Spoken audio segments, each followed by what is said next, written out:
Jeshi la Polisi Tanzania lingependa kuwajulisha kuwa hadi mchana huu wa tarehe 9 mwezi wa 12 2025 hali ya usalama wa nchi ni shwari. Vyombo vya ulinzi na usalama vinaendelea kuimarisha usalama nchini sambamba na kulinda maisha ya watu na mali zao.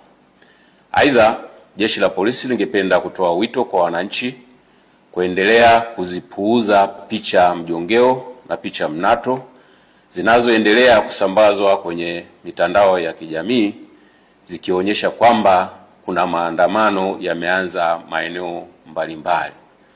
Taarifa hizo sio sahihi. Wanatumia picha mjongeo na picha mnato za matukio ya nyuma kama vile ya tarehe 29, tarehe 30 na tarehe 31 mwezi wa 10 2025.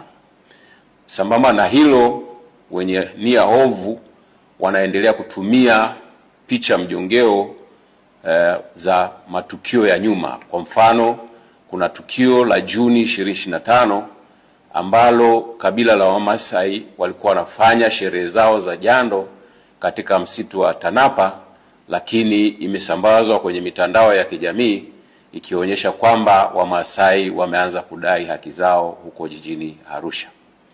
Tunaendelea kuwahimiza Watanzania kuendelea kuzipuuza picha za aina hiyo kwa sababu zina lengo la kuwahadaa kwamba kuna maandamano yanafanyika.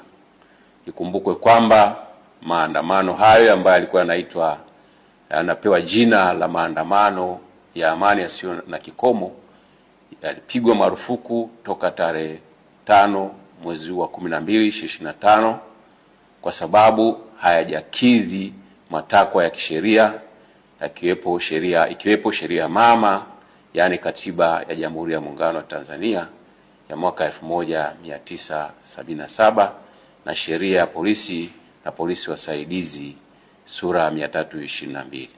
Aidha, tunatoa wito kwa wananchi waendelee kufuata sheria kwa ajili ya usalama wetu sote.